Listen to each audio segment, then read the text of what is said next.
గొల్లవద్దా ఇప్పుడు గొల్లవద్దు ఒరే గొల్లవద్దు ఇప్పుడు ఒరే నేను మాట్లాడతాను తర్వాత మీరు మాట్లాడదా తర్వాత నేను అడిగినందుకు చెప్పండా మౌనంగా ఉండండి. మనకి క్రిస్మస్ పండుగ సరదాగా ఉంటుందా మన హిందువుల పండుగ వినాయక చవితి కందుకతలు సరదాగా ఉంటాయా?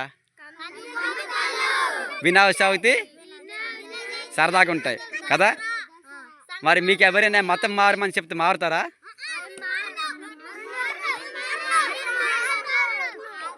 కొన్ని ఎవరైనా మతం మారాలి వస్తే మన ఊరు వస్తే ఏం చేస్తారు?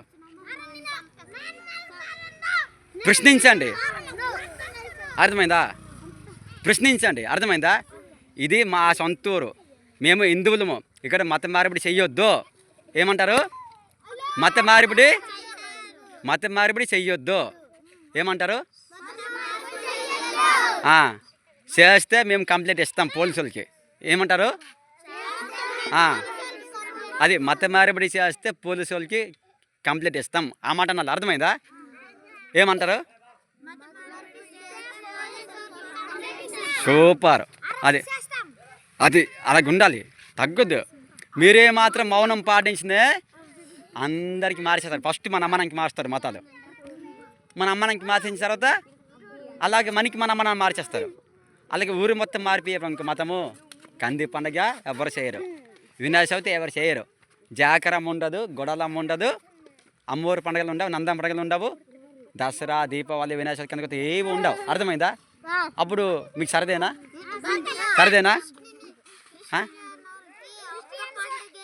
ఒక్క పండగే సంవత్సరానికి, ఒక్క పండగ వాళ్ళకి.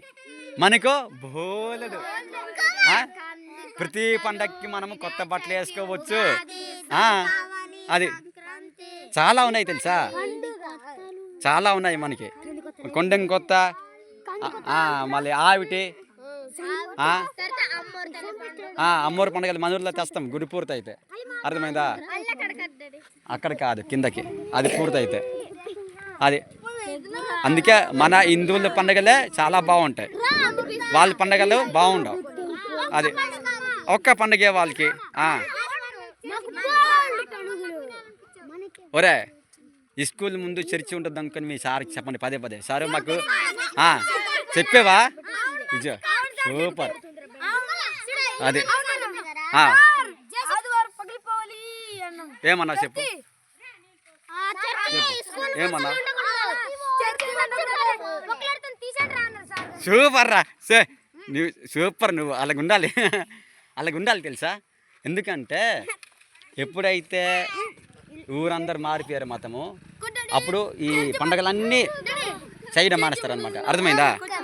అది మనం సరదాగా చూడు, ఎల్లుండి వస్తుంది కంది పండగ, 3 రోజులు సరదాగా చేద్దాం, డూమ్ డామ్.